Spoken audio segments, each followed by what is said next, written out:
Yo, what's up? Welcome back to another episode of the SWUS. It's officially NFL season. Chiefs, Ravens, Thursday Night Football, Week 1. Let's go. Welcome to the SWUS. The SWUS. SWUS.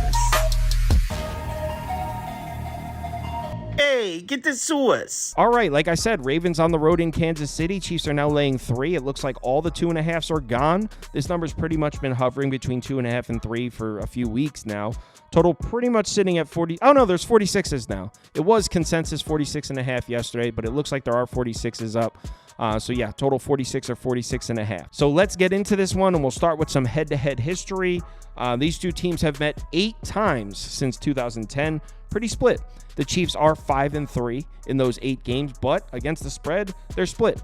4-4 against the spread. Also 4-4 as far as the total as well, to the over and under. So pretty split as far as the history between these two. Now, obviously, the lead story when it comes to Ravens-Chiefs is the AFC Championship game, right? I mean, I'm sure you've heard it a million times. I'm sure Ravens fans are sick of it. I couldn't imagine what Baltimore sports radio has been like over the last few months.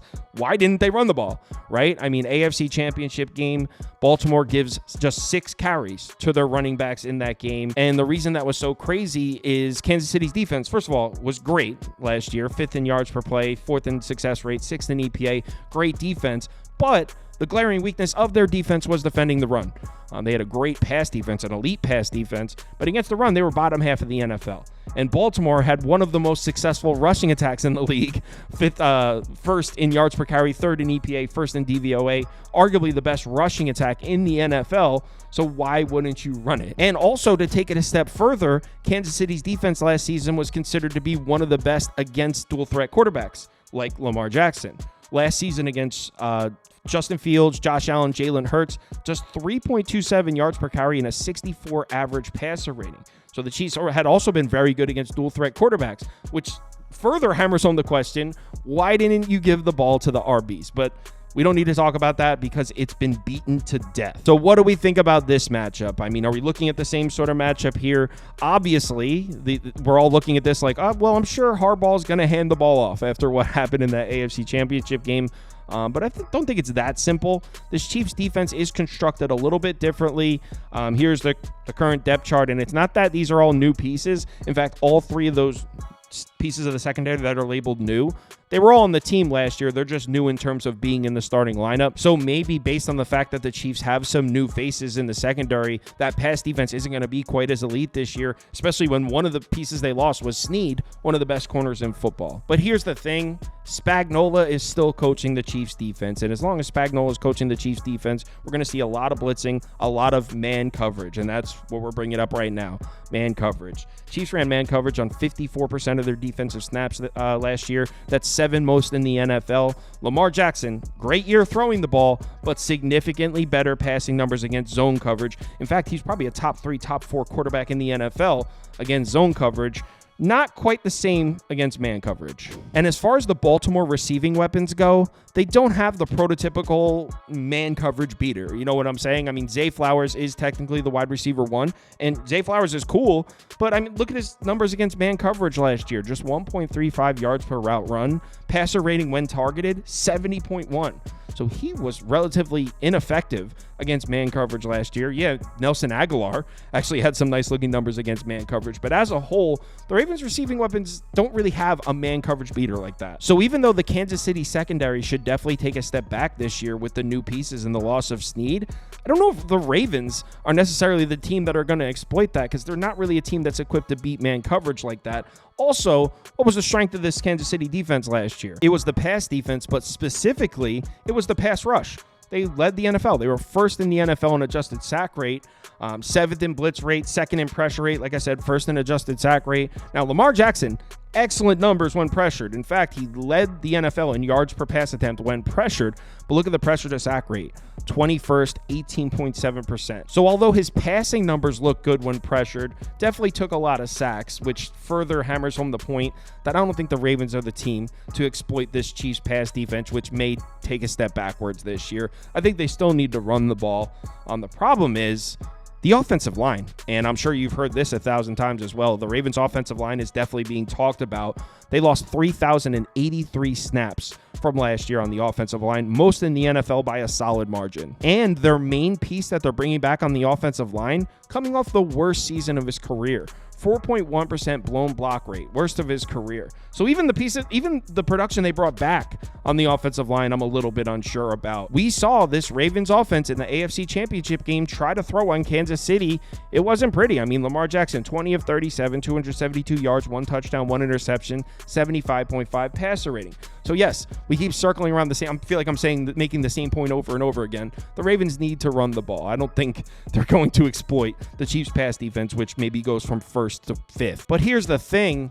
I don't know if Baltimore's rushing attack is necessarily going to be the same this year. I mentioned earlier it was the most efficient rushing attack in the NFL last year, and they add Derrick Henry, but look at rushing yards above replacement from last year. Derrick Henry, 17th in the NFL. Gus Edwards was 20th. Now, I'm not saying Derrick Henry isn't an upgrade. Of course he is. But I think the amount of an upgrade that he is to the Ravens offense is getting severely overrated. So with that Baltimore offensive line taking what I think might be a dramatic step backwards, I don't think we can expect the Ravens to be the most efficient rushing attack in the NFL again. So overall, I like this matchup a lot for the Chiefs defense on paper. Now, on the other side, we got the Chiefs offense. And I mean, there's really not a ton to say here. Most of us are pretty familiar with the Chiefs offense by this point. Here are their numbers from last year. Kind of a down year by Kansas City Chiefs standards, by Patrick Mahomes standards. They were 7th in yards per play, 12th in success rate, 11th in EPA. Here are their passing numbers. Again, definitely a down year for Mahomes. 6.9 yards per pass attempt, which was 19th in the NFL. 12th in passing EPA, 6th in DVOA. Pretty average-looking rushing numbers. To me, the most shocking numbers last year were Patrick Mahomes' numbers when pressured. You could see, I mean, not great. 6.2 yards per attempt, 61.5 passer rating when pressured, which was just 24th best in the NFL amongst quarterbacks. But here's the thing. I mean, it's kind of a moot point because he kind of figured this out. Second half of the season into the playoffs, he was doing a much better job with it. But for the first 2/3 of the regular season, he was struggling when pressured. So is this even relevant to bring up right now if he's figured this out and this is a thing of the past? Also, second in the NFL in pressure to sack rate. So very good at avoiding sacks, as I'm sure you already know. Now, something I do think we need to bring up, though, is Mahomes' numbers against man coverage. Baltimore ran a ton of man coverage last year. And yeah, McDonald's gone. But the guy who took over was with the team last year, so I expect to see similar play calling, at least somewhat. They were 6th in the NFL in man coverage frequency. And Patrick Mahomes, we talked about this a lot last year. Patrick Mahomes, not the most effective passing numbers against man coverage. In fact, I mean, some of these are pretty bad. A negative EPA, 24th in the NFL in turnover-worthy play rate against man coverage. Now, this is probably a reflection of the wide receivers he had last year. They weren't winning their one-on-one battles in man coverage. So did the Chiefs do anything to address this? And the answer is yes. They brought in Hollywood Brown, who is obviously hurt and won't be playing in this game, but he is there. And they drafted Xavier Worthy. So 2 guys, extremely gifted athletes, very fast, should be a nightmare as far as man coverage. So they did address this in theory. Unfortunately, Hollywood Brown's going to miss this game, like I said, so we won't get to see it in week 1. But as the season progresses, that should be a plus.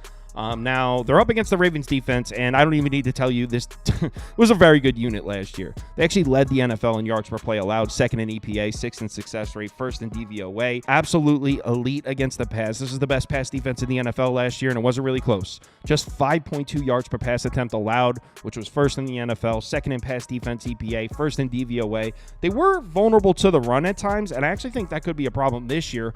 We'll get into that. But as far as their numbers against the pass, I mean, they were pretty elite.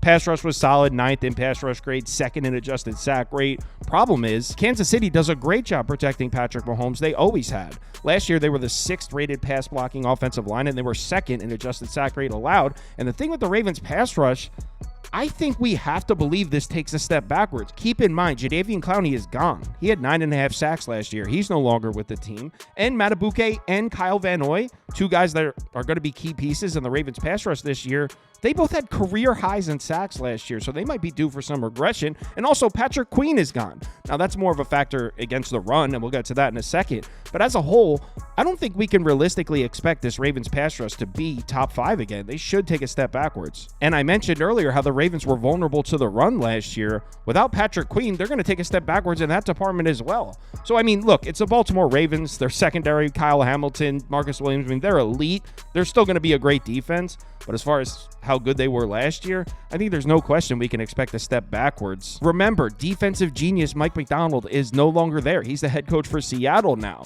So they lost their defensive coordinator as well. So I'm not that big on the Ravens defense. Look, I'm not saying this will be a bad defense by any stretch, but no question, this defense should take a step backwards, which is why I can't take Baltimore in this opener. I mean, I know Ravens at +3, it looks pretty alluring, especially the revenge angle. The Chiefs just got them in the AFC Championship. No question, if you're handicapping the game using the storyline of the NFL, the Ravens would be the play. The Ravens win this one, then the Chiefs get another shot in the playoffs and beat them. That's how it usually goes, something like that, right? So if you're handicapping the games based on the storyline of the NFL, the Ravens would win this one. But on paper, no question, the Ravens may have gotten worse on both sides of the ball. And the Chiefs, I mean, are pretty much the same when Hollywood Brown's healthy and those receivers are acclimated into the lineup. They might even be better. So, yeah, I'm leaning towards the Chiefs here. Now, I'm probably not going to lay the full 3. I think what I'm going to do is just bet the under 46.5. I think Baltimore's offense is going to struggle to score, and I could see Patrick Mahomes coming out with a little Super Bowl rust. So I just bet the under 46.5, but I lean towards the Chiefs. If a 2.5 pops back up, I might grab the Chiefs at 2.5 just so I can bet the opener. I'd like to have some action on it. But as far as what I think the best bet is, I'd say under 46.5 with a lean on the Chiefs. If you'd like to see all the bets I currently have open, head over to KyleKirms.com and click on open bets. You'll see mine listed under Sauce. You could also click on all the members of the staff here and see their open bets. Also, when you sign up for Sauce Network Plus, you get access to the Discord and you get to participate in the weekly betting league. The trophies are in. So every week you get assigned a division. You make picks. Division winners compete on Monday Night Football. $150 and one of these trophies to the handicapping champion every week.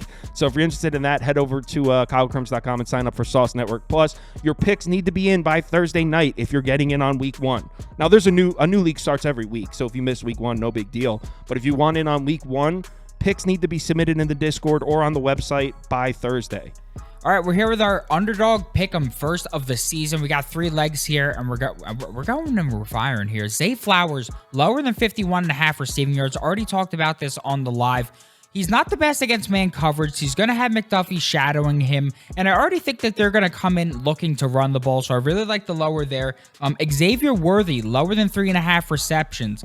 I already think that should be at 2.5. He's a speedster. Nate Wiggins matches up with him perfectly out of Clemson, and on top of that, Reed really likes to rotate his receivers, so I like the lower than 3.5 receptions there. And then on top of that, Nelson Aguilar, higher than 16.5 receiving yards. That's a sneaky one of them old because Nelson Aguilar is the best guy remaining on the team that was actually good against man coverage last year. Yes, he was the guy on the Ravens that could actually beat man coverage last year. So 16.5 receiving yards, very, very doable. I mean, who's going to be paired up against him? The 6th or the 7th round guy on the outside that they're going to be putting out there, I will happily take that. So yeah, those will be our 3 guys for our pick'em. It will be paying out 6 times. Free pick that Underdog will be supplying for you guys for this week for the Thursday night game is Travis Kelce over a half yard. Taylor Swift's boyfriend. Very exciting for you guys. Wonderful. And then if you guys want to sign up, there is a wonderful deal up to $1,000 bonus cash when you make your first deposit with the code free promo code BET. Yes, you heard it. Up to $1,000 bonus cash when you make your first deposit with the promo code BET. Live shows, 4 p.m. Eastern time during the week, 10 a.m. Eastern time on the weekends. If you're able to make it, we'd love to see you in the comments. Let's have ourselves a great start to the NFL season. Remember to bet responsibly. It's a long year. There's a lot of unknowns in week 1, especially this first game. Please bet responsibly. Let's have a good one. Talk to you in the Discord.